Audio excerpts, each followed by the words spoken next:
Guru Kripa Kevalam. Namaste and welcome everyone to Satsang today. Sadhguru Shri Muji Baba ki Jai.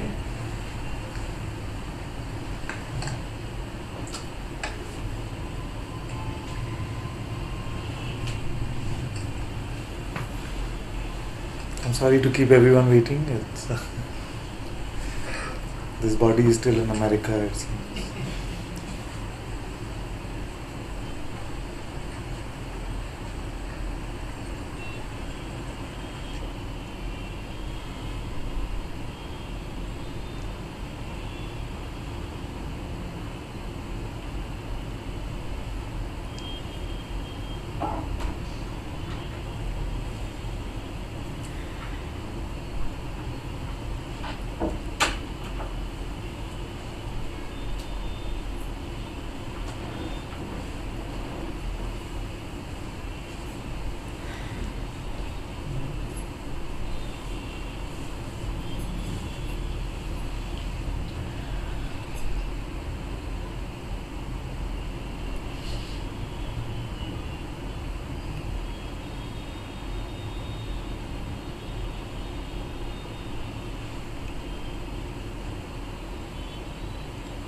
Then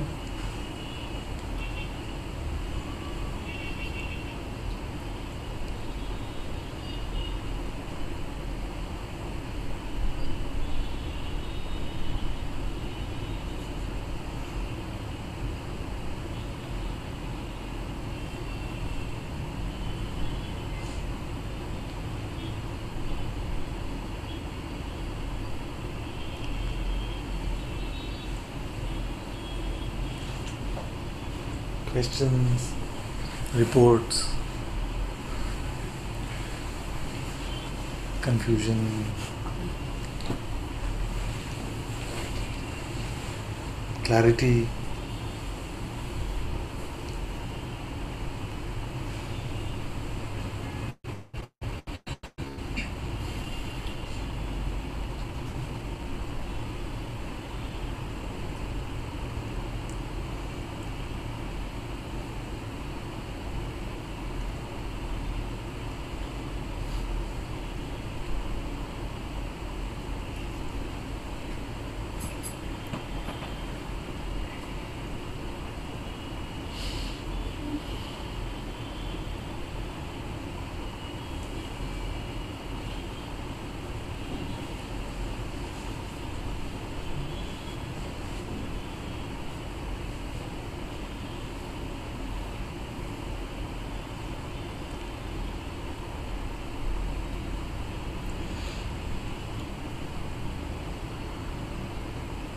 Clear?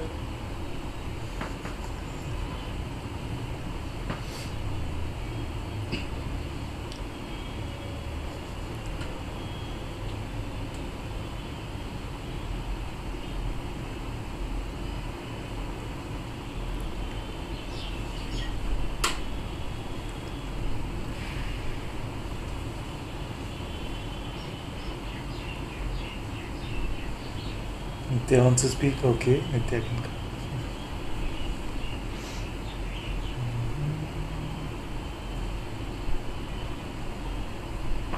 It should just work. Yeah. Yes, we hear you. We don't see you yet. There you are.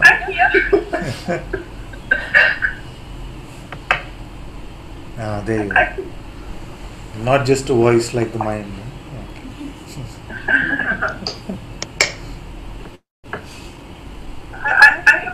Echo.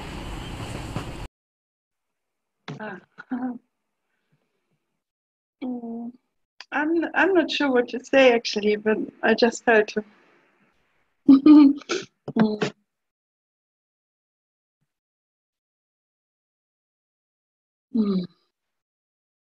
I'm just very happy.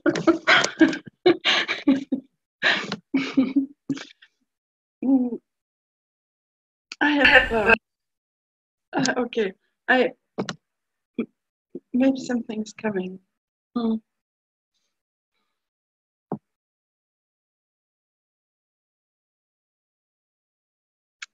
I'm just happy. And there could be, I don't know how to put this in words, what's going on here. It's difficult to find words for that. So that if I would know it not better, I would say, you know, there are a couple of reasons to be sad, to suffer, and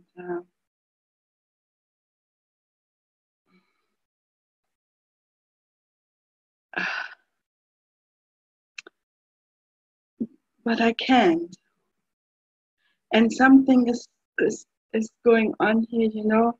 It's going, you know, energetically somehow, going into this habit of reaction like before, and somehow looking for this what used to be there, and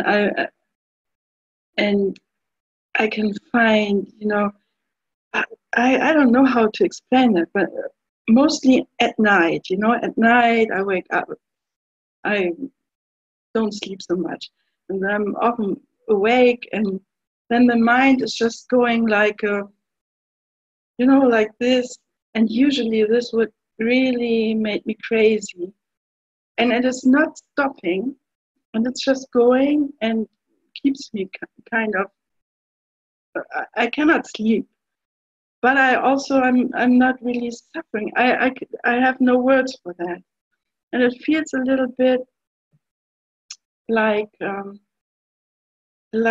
this craziness, like the mind is just doing its thing, so to say, and it's pretty much what I would have called in the past, you know, this kind of mental sickness. What is going on?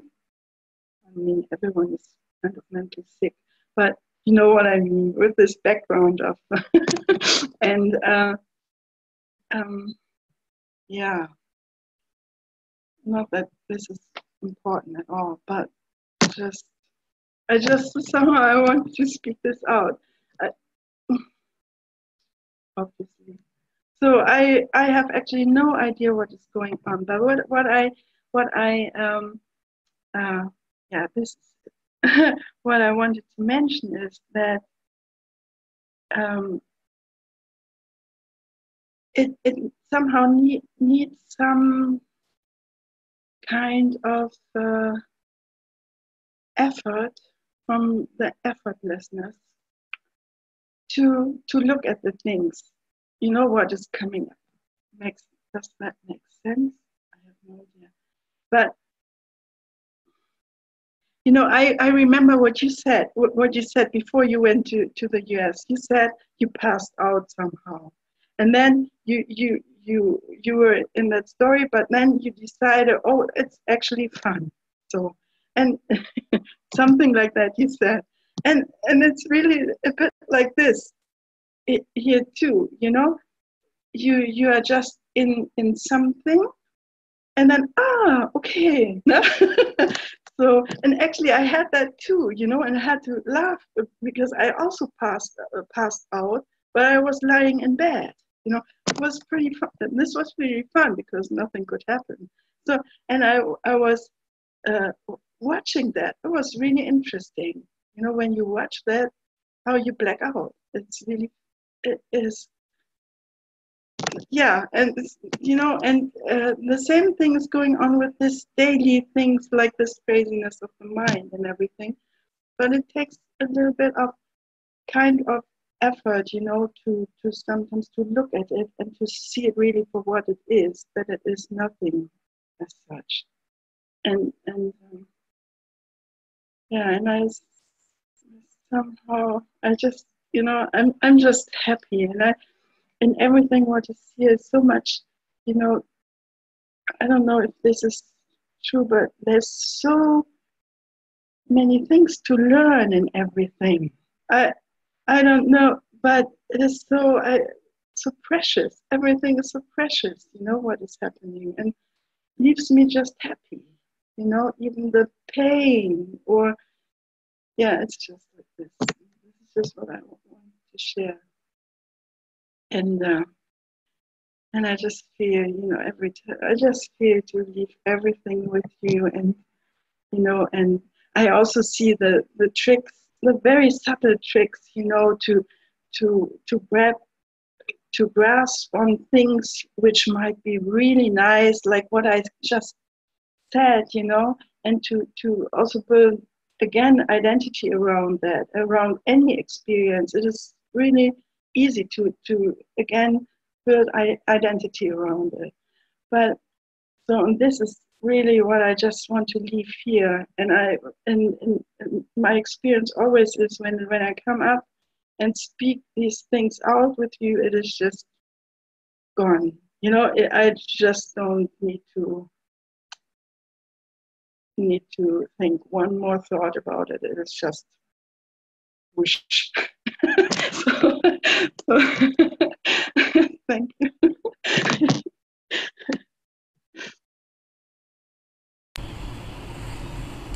Thank you.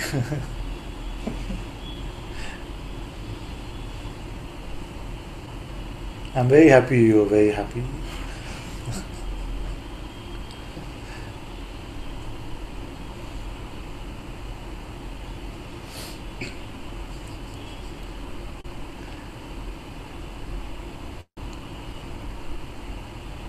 You go to Sahaja soon or no? Wonderful, wonderful.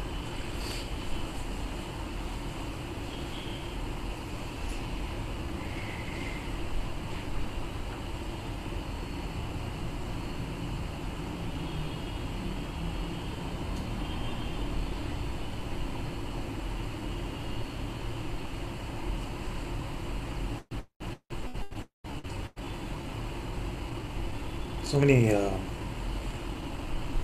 nice things you say. And yes, it does sometimes feel like it takes some effort to come to this effortlessness. Because, like you say, energetically, I would say more like a habit of identifying, that some interpretation about something which may be appearing gets some belief, and then it seemed like I need to make some effort to step back from it. And that effort, that seeming effort, is fine.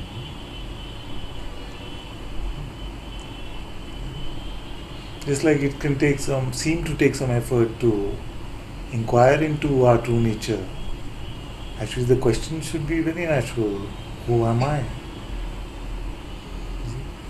Why should it be that this question seems to get so much resistance? In fact, so much resistance that most of the world will not ask it. A few very rare ones do end up asking it. And even then, even for them, it seems like some very few times it is really open. Mostly it is met with a lot of resistance. So this is because of the conditioning, the habit of identification, and it can seem like it is some effort to ask or step back to just see really what is going on. And Bhagavan has said to very clearly that as long as it seems like that this seeming effort is needed, then we can put this effort. Although he has explained that this effort is to actually keep the heavy bag down. But because our condition, our habit is to keep carrying it, even to keep it down seems like it is some effort.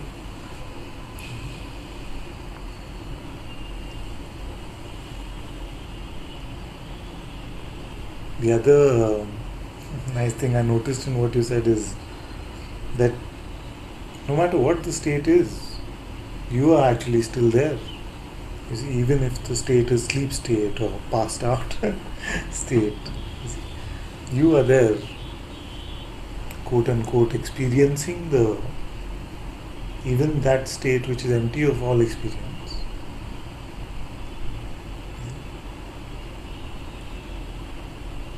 So that you which is untouched through all of this play, whether it is identification, whether it is just energetic as you call it,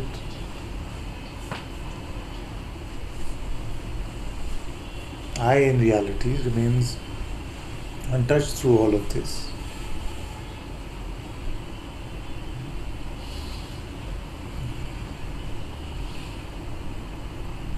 I woke up a few minutes ago before coming to Satsang. Yeah. But in the sleep state, I was there. Not as a thing, not as an object. But I'm not here as a thing or an object even now. So when this world of objects, things arose, it came with this idea of time, this idea of space. But I see that I cannot be in it. You see, if something is in something, although the whole notion is a fallacy, but it must be this world that is in me,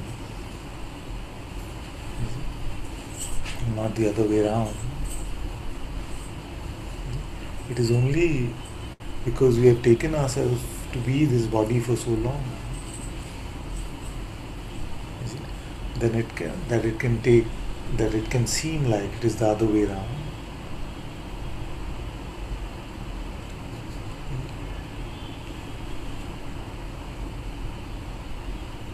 If I was not there, then how would I know that I am not there?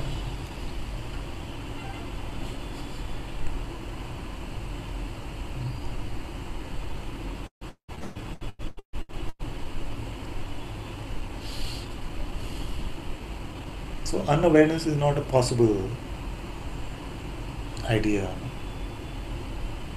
Unless we are confusing awareness to be some attention or something like that. So like she said that you might have an experience of just the loss of this universe, but you are still there.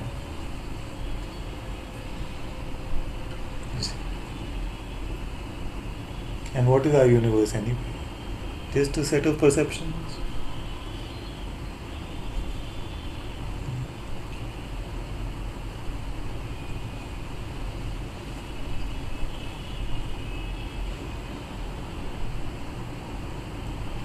But these perceptions, when mixed with belief into one specific set of perceptions called thoughts,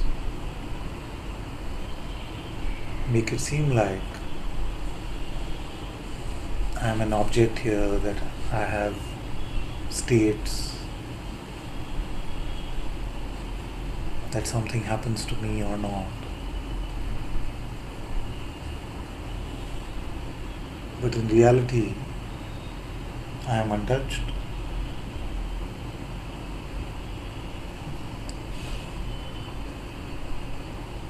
And this is not something that only some special ones experience. This is everyone's experience. So the experience is the same. It is only the interpretation, what we take it to be, which is different.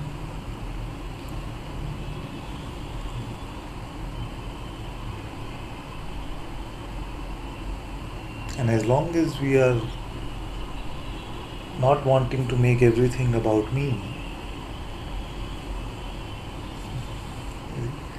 as long as we are not wanting to make anything about me,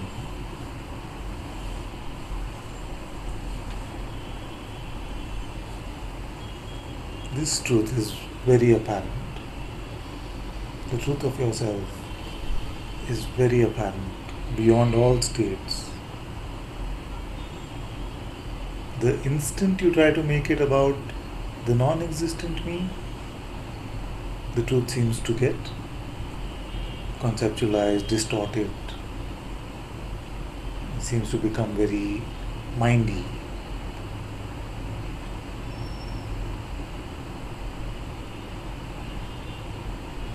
You see? So the effort is not to find this truth.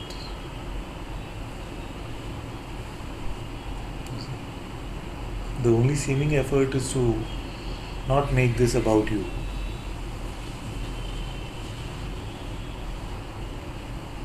And when I say you, I'm saying you individually. You cannot struggle unless you try to make it about yourself individually. You see? Then the stateless one is very clear.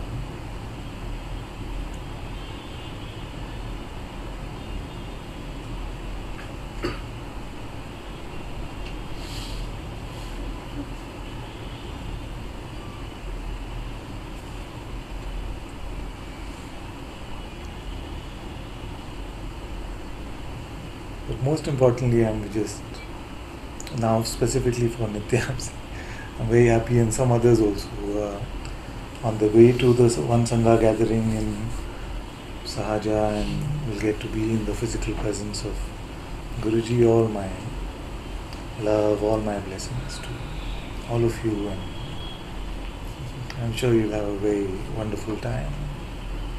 Please carry me with you in your heart as you make this beautiful pilgrimage.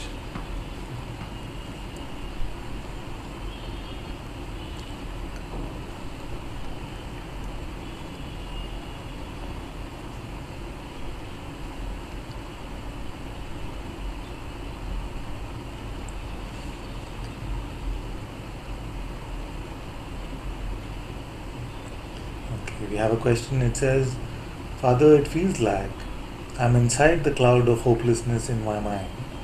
How do I see more clearly and be free? Yes, so this feeling or this idea, upon investigation, it will fall. So you say, it feels like I am caught in this cloud of hopelessness of the mind. But we come to a point where we're not willing anymore to buy into just these ideas that this is what it feels like. We only take it to be truth if we see it that way. Is there a you which is caught in this cloud? Is there any evidence of such a you except a voice telling you that this is how it is?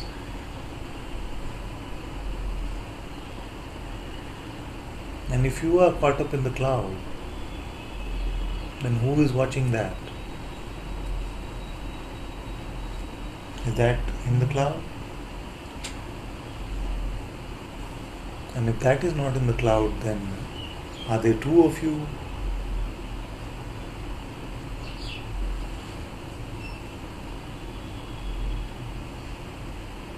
You remind me of this child. One day she told me that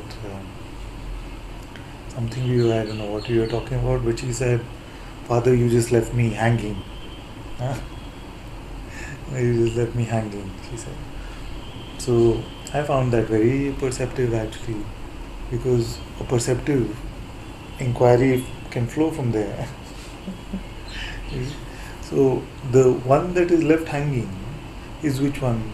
Because we say that our trouble is that we identify with the body. But in this case, that is not the case, because the body was comfortably sitting on the couch. So body was not hanging. You see, being hopefully was not hanging. The witnessing of all of this has nowhere to hang. So, which is the one that is left hanging?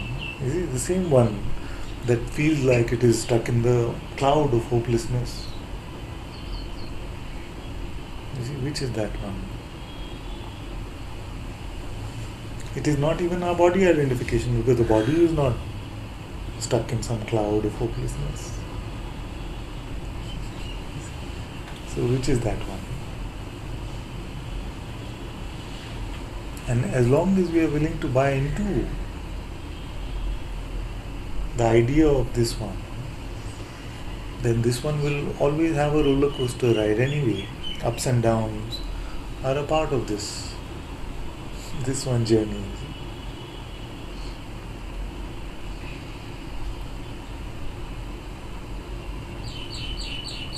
So maybe it is more auspicious when the downs are there, because it is usually, not always, but usually in the downs that we are willing to investigate more. In the ups, we are quite alright.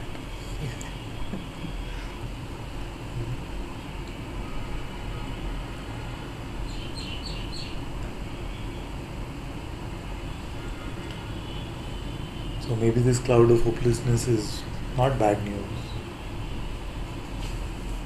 If you're in the cloud of just happiness or bliss, you may not even come to satsang. Anyway, these are too many inferences, but usually it is seen like that.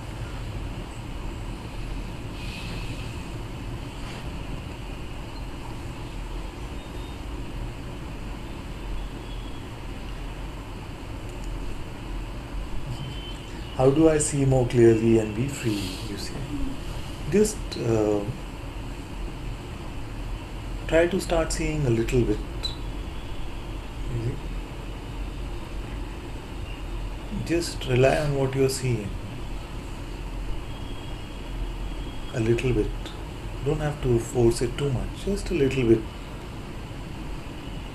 And then you will see that there is no such one that is stuck anywhere.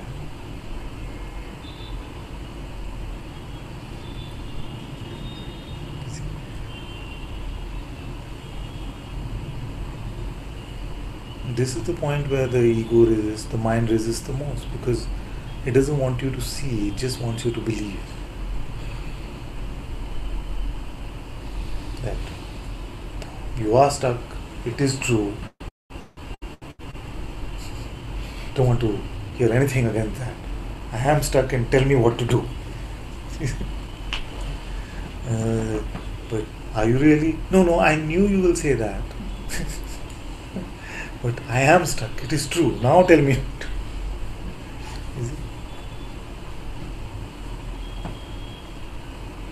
It's the same classical example of, please treat me as the non-existent cat and tell me how to become the free cat.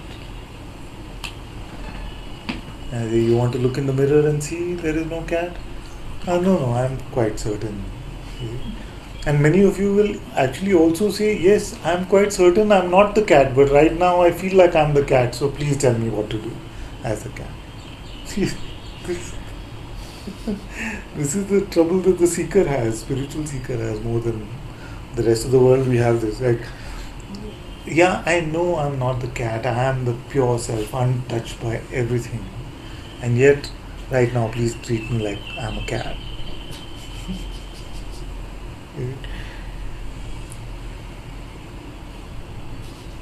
Please participate in my delusion if you're really my friend.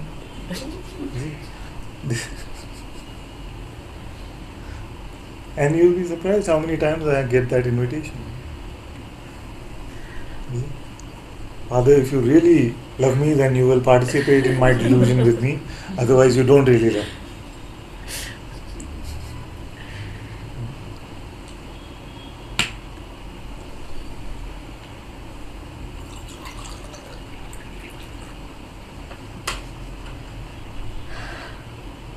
But that is not the kind of love I have for you.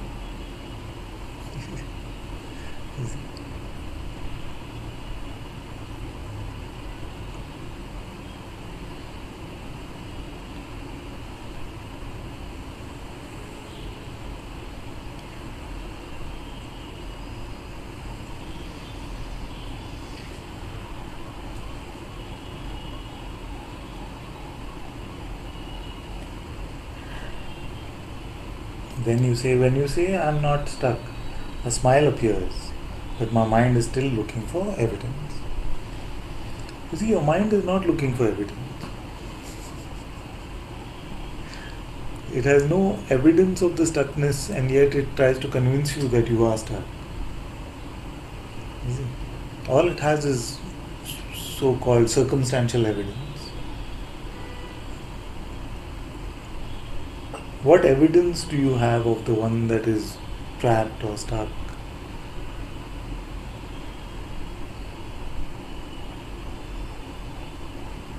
It's just a mental construct. You see? Our bondage is just a mental construct.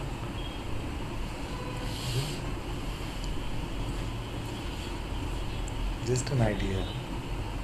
How can an idea trap you? If you did not have this construct of stuck and unstuck, how would you be stuck? If you did not know about bondage and freedom, how would you become a seeker?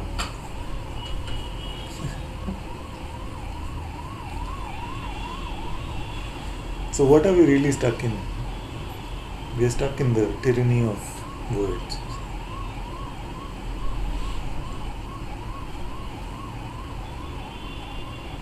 You cannot suffer without words.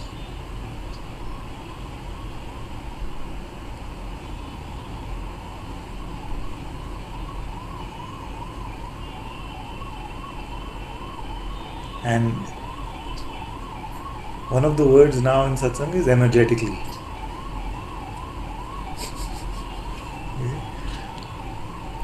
I am not suffering from words, I am suffering energetically, which is a word.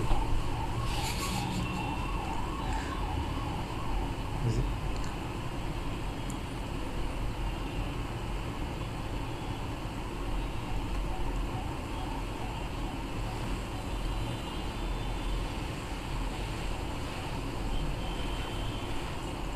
And in that way, every interpretation, every notion, including these notions of time and space, are just words.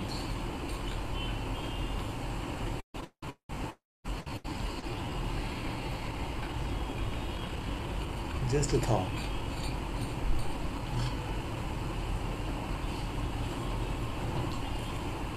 Part of this play, which is designed to make you believe that you are just an objective entity in this play.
So,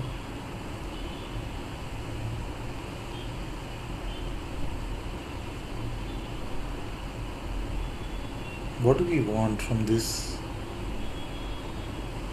now, from this spiritual quest, from Satsang? And who do we want it for?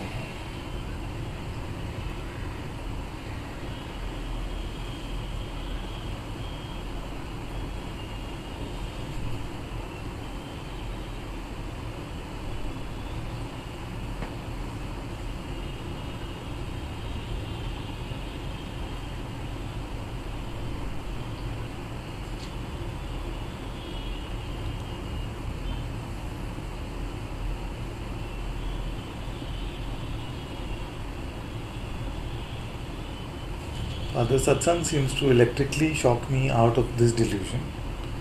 but the delusion seems to return as the default state. When does it end? When you see that there is no such me, it's the end.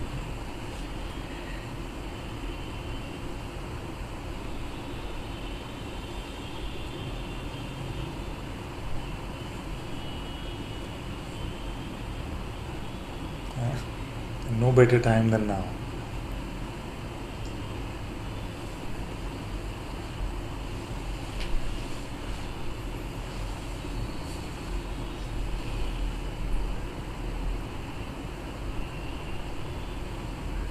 The one that has any linear story doesn't exist. The one that is in time doesn't exist.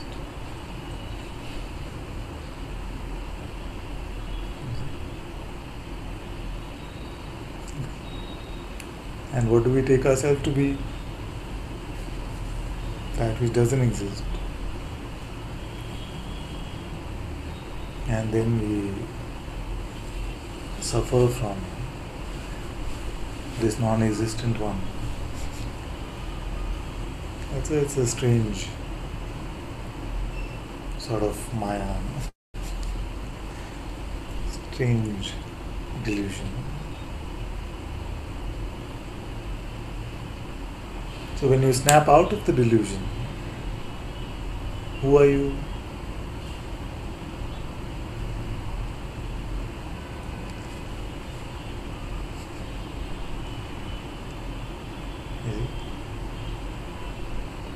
So let's see if we can rephrase what you say. Satsang seems to electrically shock me out of the delusion.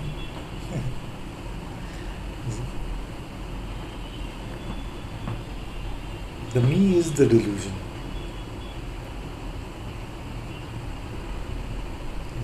The world is not the delusion. The me is the delusion.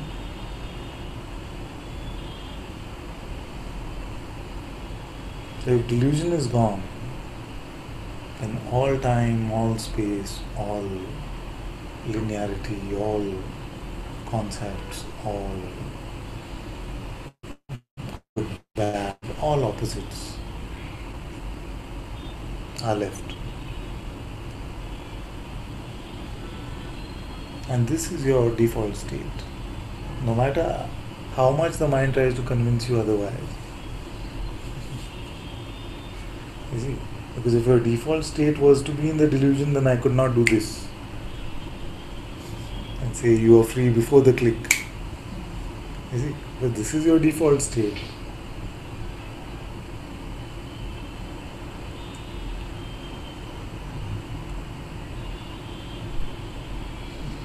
So this is your original face, your true nature, your default state. Is the truth. Now the delusion is to take yourself as something limited.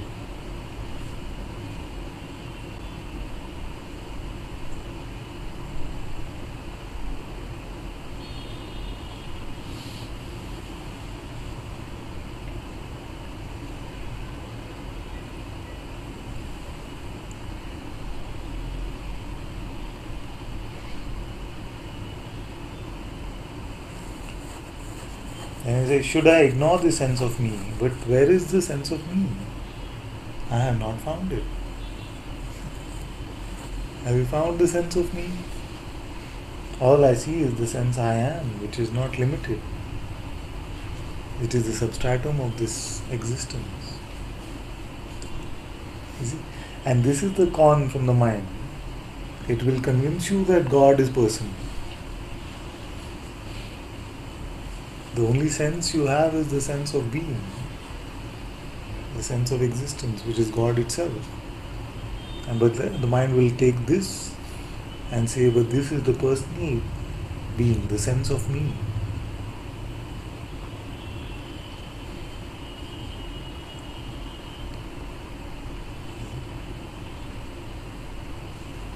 The me is just an idea. It has no presence.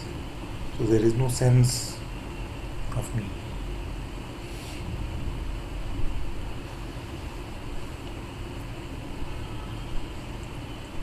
Let's take that cat example again. If you were to start believing you're a cat right now,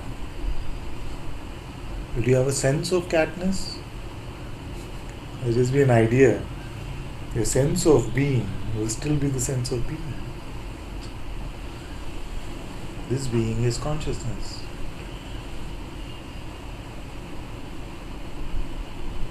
You see? So I've said often that the mind's greatest trick is to convince you that this impersonal being, universal consciousness, is personal me. And this is what you have to get rid of.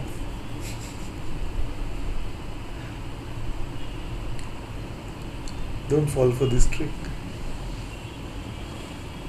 See things as they are. Because how can you in the waking state get rid of the sense of being? Can you stop being? If the mind convinces you that this is the project, you will forever run on this treadmill. The only sense you are truly tasting is the sense of your impersonal existence, your being, your consciousness.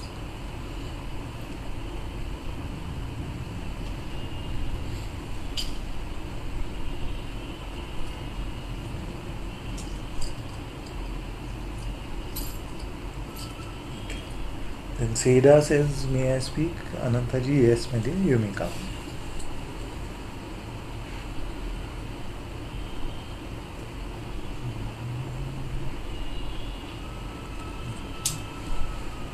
You should be able to unmute yourself. Hello. Hello, my dear. I'm going to mute, yes? While you speak, I'll mute. Okay, thank you. Actually, right now, a lot of things happening. Before going Saja, it's like detoxing. A lot of things happening. Also, as a feeling, hatred comes, and I thought that I forget about this feeling, but it comes. And what I want to share right now is that I'm so excited right now. It's just person is too loud somehow, and even while I'm watching satsang, I'm attending satsang, there is someone who wants to catch, who wants to take, and it is just so loud, and because of this I don't think that I can fully I'm fully in satsang. I don't feel this, and before it was like when I'm in the energy field of satsang, it takes care of everything without doing nothing. But right now, because this one is so present with me, it's just, it's like this. This is what I want to share and be free. Yeah.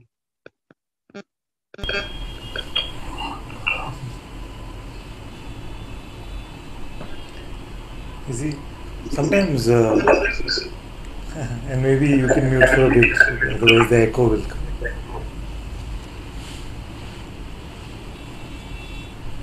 Sometimes it's alright, like this also. You're about to go to Sahaja, and in the past you've been experiencing all the beauty of the truth, and satsang makes it so clear there is no person.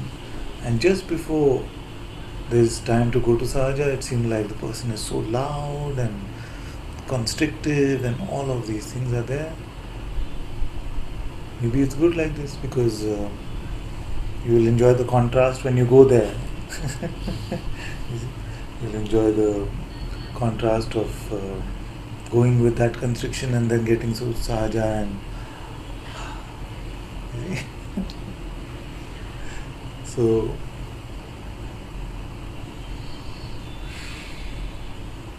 don't worry, just many times actually it is natural for these things to happen, that just when people are about to come to Sahaja, go to Guruji, just before that some sort of obstacles or the mind become very loud, these kind of things happen. In fact, the first year we were about to go and visit him as a family, maybe was it the first time, or Garima was going to do a retreat, and just everything kept happening that in such a way that it just felt like no, maybe it's better that I don't go. We don't go. In fact, my son was very young also, and he had a small fracture in his hand, and a lot of things were happening. So then we just called Guruji and said, sorry, we won't be able to come, and we are really looking forward to the retreat and things like that, but we can't come. So he said, this is like the third phone call today that I'm getting like this. Just come. So it happened many times before these beautiful events that the mind plays up very strongly. So my advice, and just a few days away before you go to Sahaja, but my advice would be that don't even measure how loud the mind is or the person is. Don't compare anything, how it was, how it has become now. Because this checker guy is the most oppressive form of the spiritual seeker.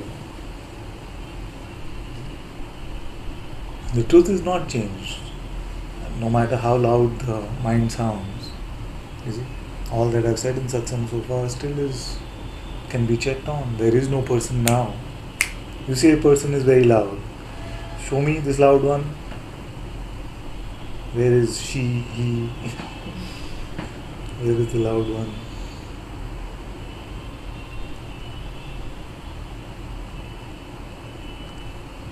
Even if it's, don't listen to him. I'm here. But whose voice is that? Nobody's.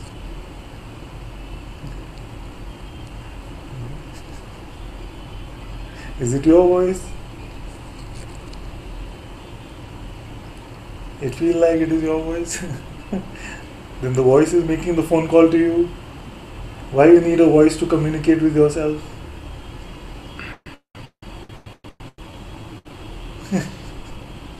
The voice comes and tells you, oh, I'm feeling so caught up, or I'm feeling so constricted, and I'm feeling that the person is so loud.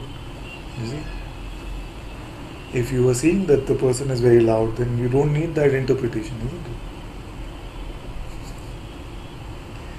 I make this joke sometimes. No? It's like suddenly you get a phone call and you pick up the phone and say hello, you see? And the voice comes, hello, and you say yes, who's this? The voice says, it's you calling. And our habit has become to take this as me. And say, yes, I'm feeling you are feeling very constricted at this moment. Oh, am I? Yeah.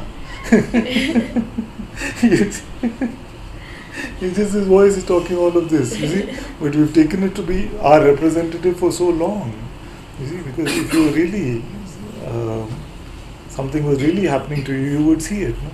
Why do you need a voice to tell you, but I'm really feeling bad right now? If you're experiencing that badness, then you would see it. Why do you need this interpretive voice? So this phone call comes from this aspect of consciousness that we call the mind, and its main job is to convince the being that it is limited, that it is personal, to convince being that it is caught up in this personhood. So, and then it feeds you all these stories. Like, it's really loud. The person is really loud. But how loud is really loud? How many decibels is it? Compared to being, how big is it? Is it? I know. I have a sense of what you're saying, of course, because it can really seem to scream. It may be screaming right now for some of you. But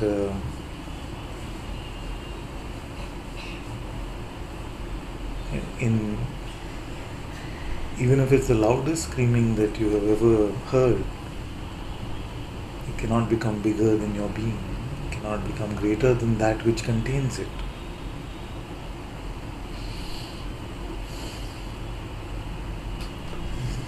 So, this lawyer which seems to be representing you,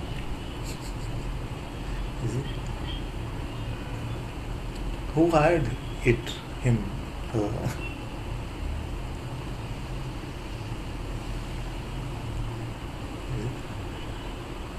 This is the one, as Guruji says, that even if you fire this one, it keeps showing up for work.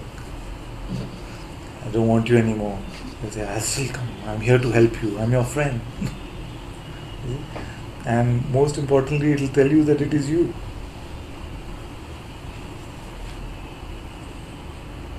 So, what makes the voice your representative? Who is it representing anyway?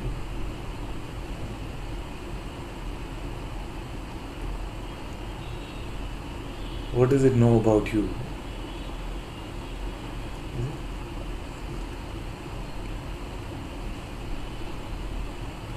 And the voice itself will come and say, because now it has learned spiritual concepts, so it will come and say, this I'm being, or the person is so big right now. Is it? And they say, how big? How many kilograms of person are you experiencing?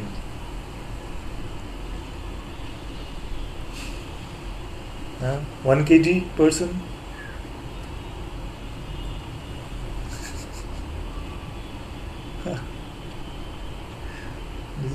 Everything big must have some weight.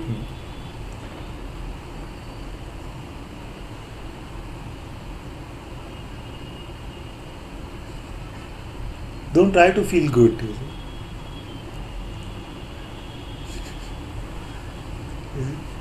Because if you try to feel this way or you try to feel that way, you're still taking yourself to be something limited. Don't try to also feel like you were feeling earlier, because, okay, I'll tell you a story. When we were in America, recently, then one time we were just sitting in the hotel lobby and it was starting to get a bit late in the night and things. And when this body starts to get a bit tired, then all crazy expressions start coming out. So these people were sitting in front of me, some sweet Sangha members, and I was just like, but fresh God is here. You see? And you're talking about some experience of God you had 3 years ago or 3 days ago or something. But fresh God is here. So we miss this fresh God because we have ideas of past God or future God. Because we have some notions of how it's supposed to be and how it's not supposed to be. Right here, right now. Can you meet what is? You can meet what is. Making no attempt at understanding it or keeping it. Because our attempt to understand it is only an attempt to keep it.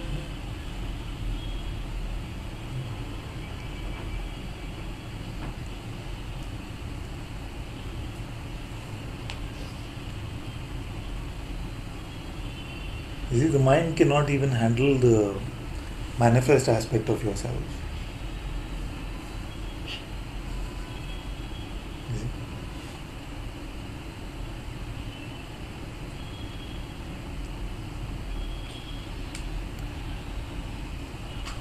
Fresh God is here or no?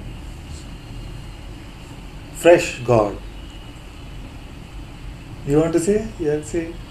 It's sort of here. Listening. Okay, it's fine, my dear. You see? This what is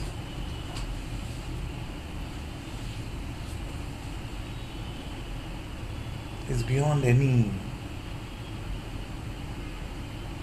thing that you think you can get or not get. This one moment of uninterpreted existence is the greatest gift that you can ever give to yourself.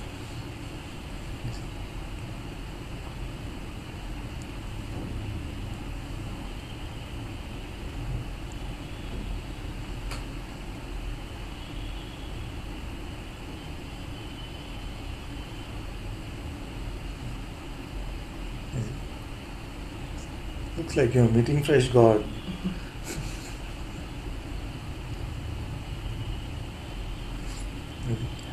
But you don't try to bottle up God in some perception or some concept. Then it is a truly auspicious meeting, God meeting God.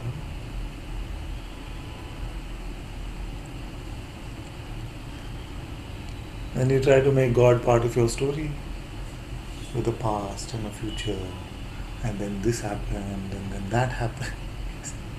It's not real God anymore, it is stale concepts. You see? So don't exchange fresh God for some stale concept.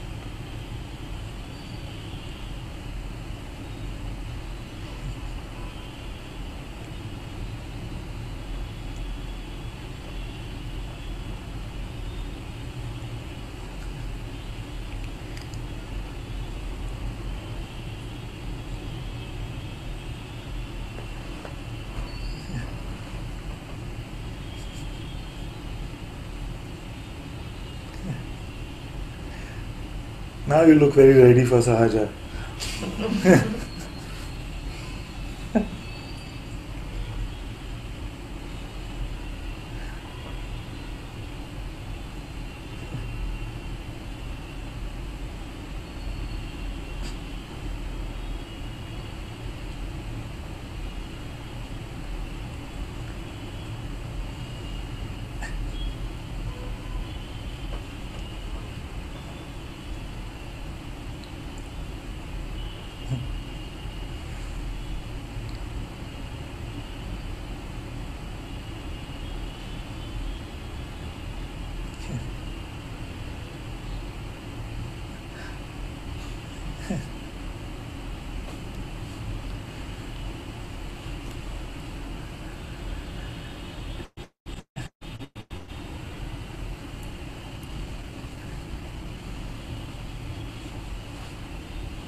This reminds me of that game we've been playing. Sometimes what can happen is that we're trying too much to be still or something like that, you see. But instead of becoming still, we're becoming stale. So when we become stale, so then I've been playing this game saying, come, you don't sit still, you come with me, I'm here now, come. You see? The mind tries to pull you back into the magnetism of this is that. Move, you move from there. Come. Don't get stuck in that stuff. Come with me. Your being is ever fresh, you see. Keep moving. Don't be still. Who's becoming still? Come. The mind will come and say, ra.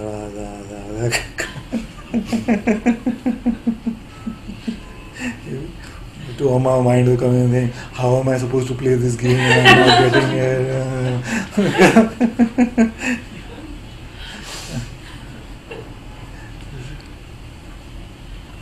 Move. And then what happened, because we were sitting here just, it was not meant to become like a game like this, but we kept playing it for like half an hour or something. And at the end, everybody was looking so tired. Like everyone sweating, and nobody did anything. Just not going, just moving fresh.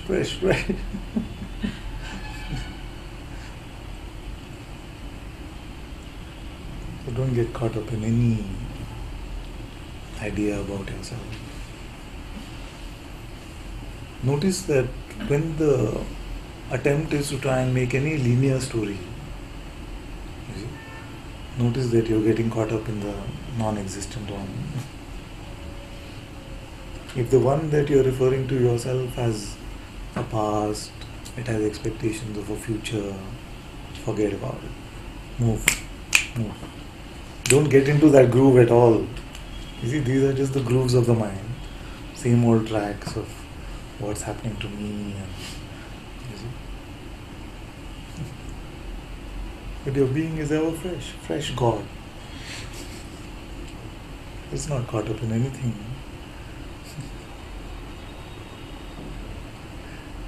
You see? Don't try to contain this in any story. Don't try to make any relationship also with this fresh God and you. Because then it's no longer fresh.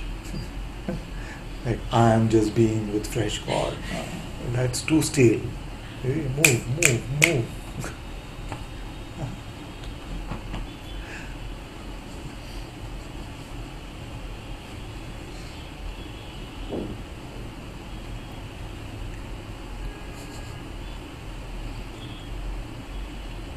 Very good. Let's see what we missed in the chat.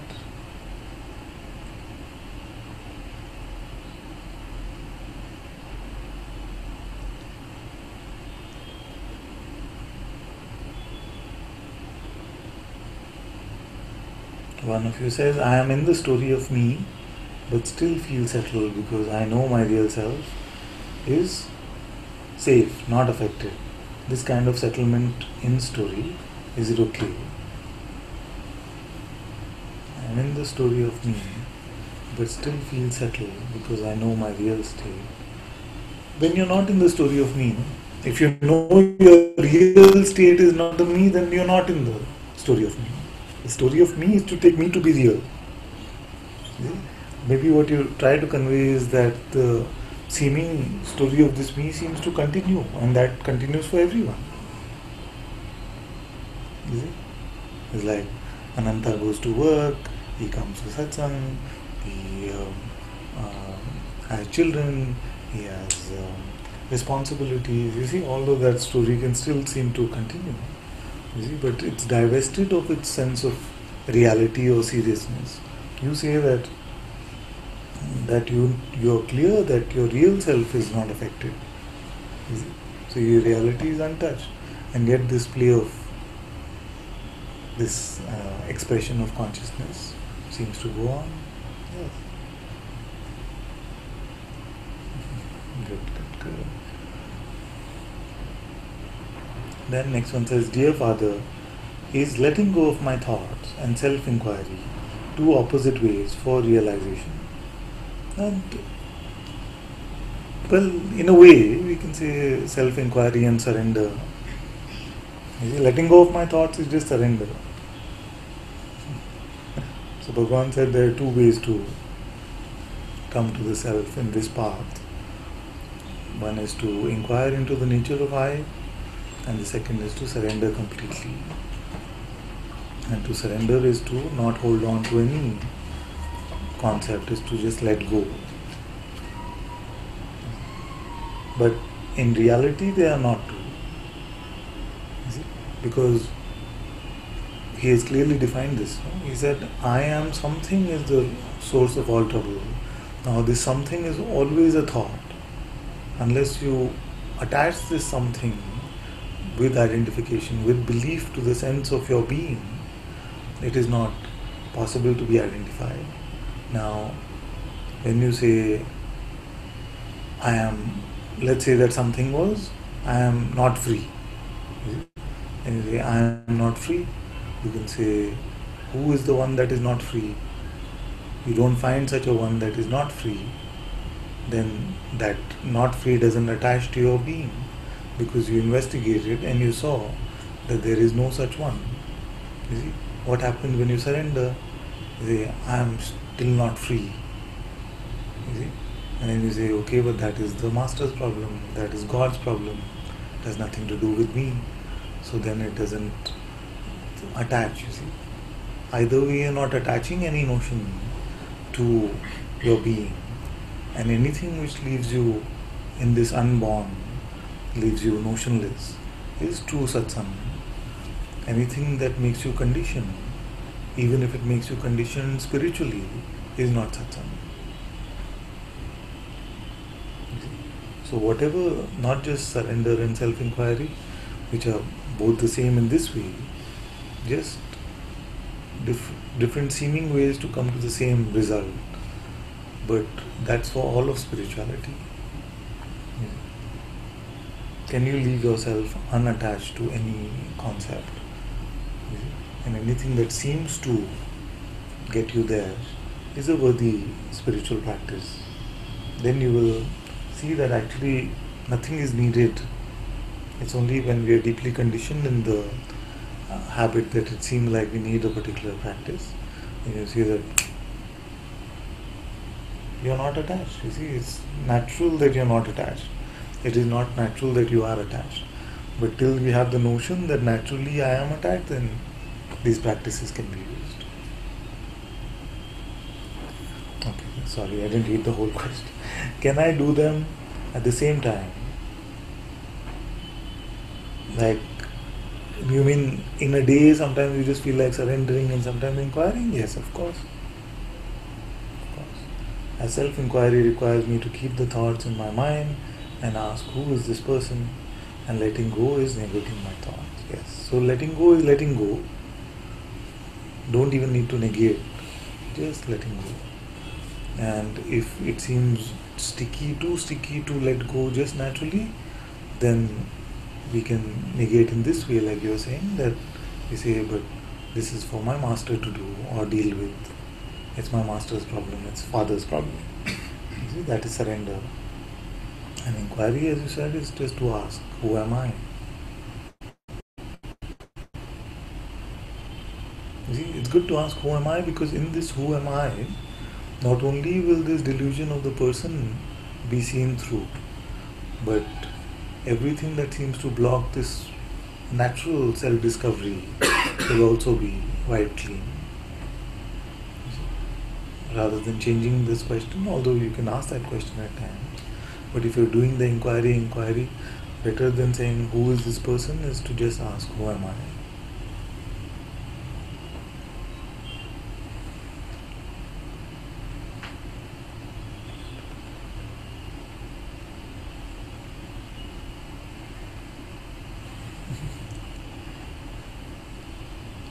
Father, if the false sense of me does not exist, who makes all the wrong decisions and takes all the wrong turns in life?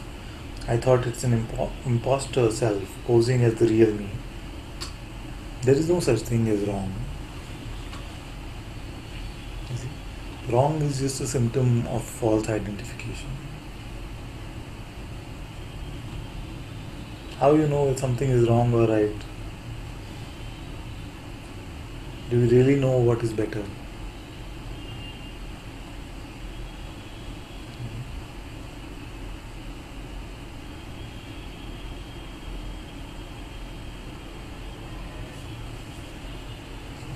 If we still feel this is wrong, this is right, then how can we?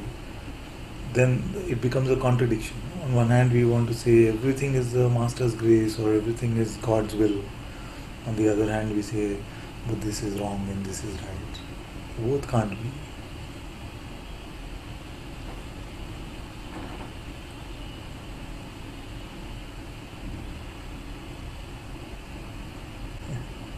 You say when a decision seems to lead to more trouble, that is right. More trouble brings you to more satsang.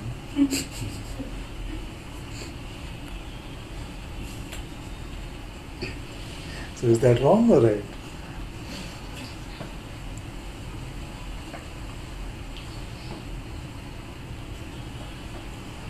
Okay.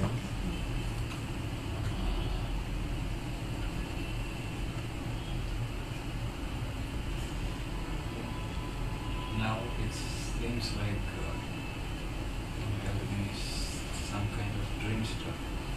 Everything seemed like a dream. I mean, when I anchor, my inquiry is, I don't know how to say it. When seeing is there, it's like, when I know myself, I'm seeing, it seems like all things have some kind of appearance. Yeah. He says, when I see myself, then I see that all this manifest is some sort of an appearance. It's like my body or other bodies or my thoughts. Everything is just like appearance, and the linear is lost. The linearity is lost. Lost, Yes. right? It's all things brings me to here. Yes. And there is no such me Yes. who is coming here. Yeah. Then there is no such me that is here. Yeah. Yeah. And I don't know anything.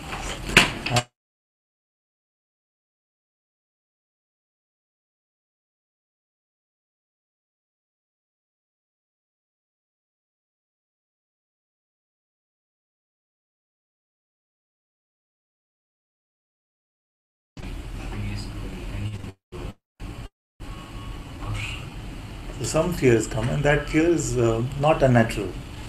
You see? For this fear to come is quite natural because we've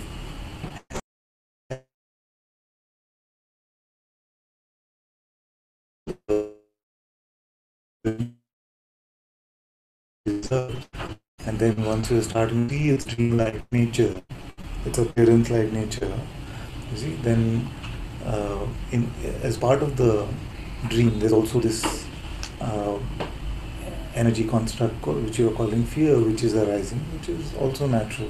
Part of the dream only, no? Yes, and there is some curiosity or wonder or something. Yeah. I don't know anything. What is this or what is Yeah. happening? Yeah. This is actual fear. I'm this fear again pulls to the story of, Yes. Yes. and again it seems like it's nothing. What I am going. This little bit oscillation will happen. The fear will come, and the message behind the fear will be, but I don't know what's happening now. You see, at the root of it will be this sort of self-defense about this me. How am I supposed to live this life? And what is going to happen to me? I don't know anything now. You see, like this? And then you say that again it comes back to nothing. Even Satsang also. Yeah. It's not the way spoken, or It's the way, not? not the way spoken, Yes. or it's not the way I heard. Yes. And it's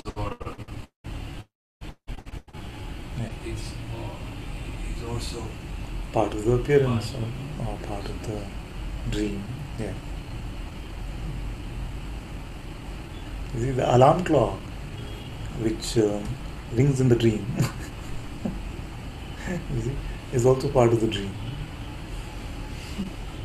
Isn't it?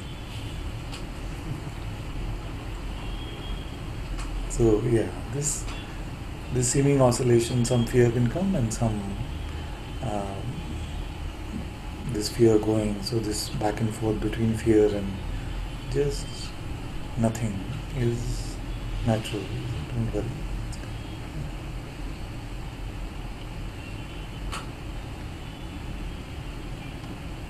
Don't try.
I've been making this point over and over for everyone, but I still feel like it's worth reiterating. As long as we expect that the truth must do something for me, it is going to lead to trouble. The truth is not expected to help the false.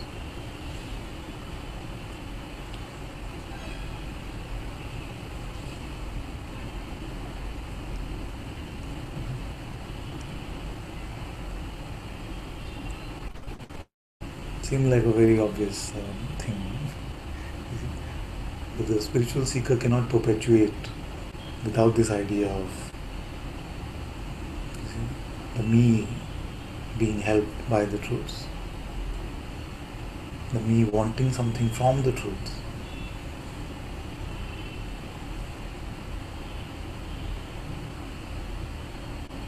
The truth just is the non-existent me, has nothing to do with reality.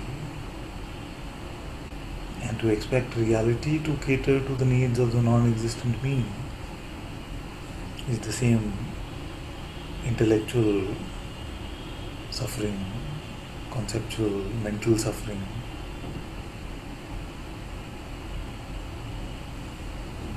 Is egotism actually. I've been calling it spiritual selfishness.